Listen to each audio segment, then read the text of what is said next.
Have you ever heard that the best pH for hydroponics is between 5.5 and 6.5? That's supposed to be the sweet spot where plants absorb nutrients most efficiently?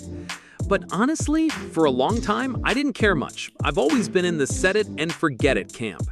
As long as the plants looked okay, I didn't check the numbers.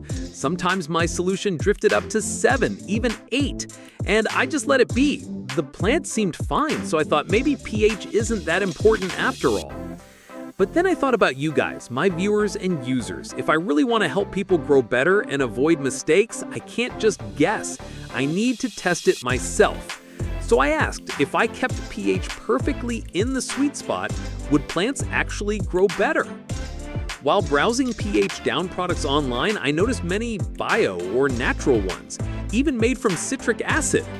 And then I thought, if citric acid works, could apple cider vinegar work?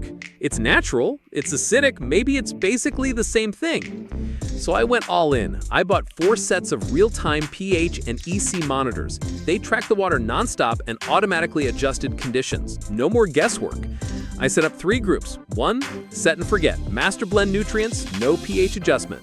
2, commercial, phosphoric acid pH down, perfectly controlled. And 3, underdog, apple cider vinegar, the homemade solution. To keep it fair, I used the same crops in all groups: cilantro, lettuce, basil, and broccoli seedlings. Same positions, same lighting, same everything.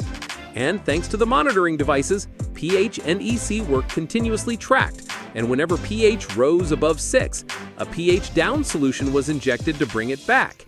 At first, everything looked perfect. The numbers were steady, the plants looked healthy. I thought this experiment was gonna be a success. But then on day 3, disaster hit. In the underdog group, plants started collapsing, one by one, almost overnight. From the outside, it didn't make sense. The pH was normal, the EC was normal, but when I pulled out the roots to inspect the roots, the truth was horrifying. Instead of firm, white roots, I saw thick, slimy mucus covering them.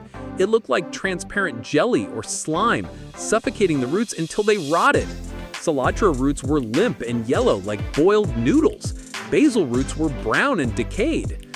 Only a few broccoli seedlings were still alive, probably because sprouts are more resilient, but even they were trapped in slime, struggling to survive. And here's the shocking part. After removing all the dead plants, I continued monitoring the water. This is what the data showed. The pH didn't stay low. It spiked above 7.4, even reaching 7.6. Absolutely ridiculous. I was trying to lower the pH with vinegar and it backfired spectacularly. Why? Because apple cider vinegar isn't just acetic acid. It contains organic compounds that microbes love.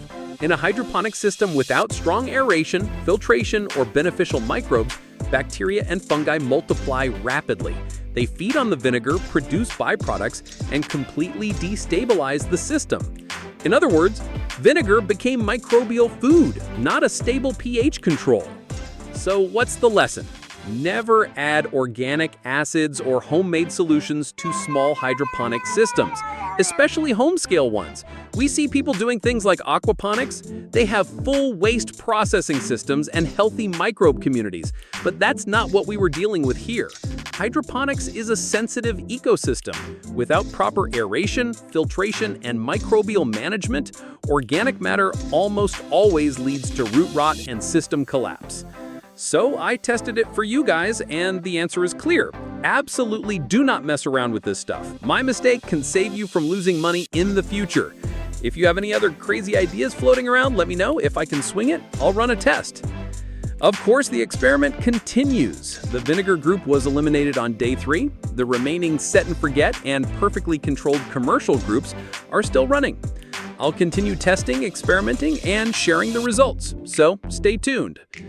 Ironically, the set and forget group with no pH adjustment sometimes performed better than the perfectly controlled groups. Slightly higher pH isn't always worse than you think. Maybe you don't need to spend a ton of money building a perfect system. If you want to follow along, see both the successes and failures, make sure to subscribe and stay tuned. We are FreeBonde, dedicated to helping you grow fresh, delicious vegetables easily at home. See you next time.